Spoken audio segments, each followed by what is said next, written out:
imahe na nakita natin, no, yung mga landmarks sa Bohol. Pero ang maigi naman, kesa maraming bayang nasira, yung simbahan pwede mo namang i-rehabilitate o i-restore. Pero Nakakalungkot lang. nakakalungkot. Nakakalungkot lang, ano, sa Facebook. Ito, pinost kinulate ni Earl Davencal. Yung mga narawan ito sa ano naman to, San Isidore Parish, Bilar, Bohol, na nawala talaga yung tuktok ng simbahan.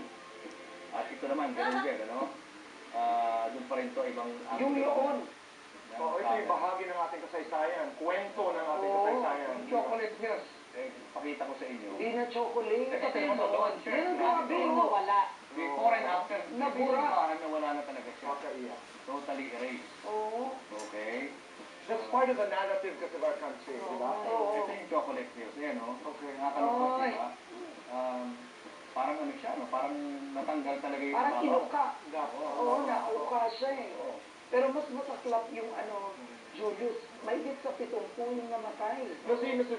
Bishop was telling me the story that in 1971, nasa LA daw siya during an earthquake, and there's a 7.1, and then 76 people died.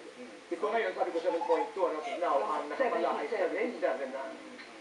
Pero yung mga old structures nga, yung mga simbahan, yun ay mga foundation lang naman yun, structural lang yun. Ang tunay na simbahan ay nasa puso ng mga tao.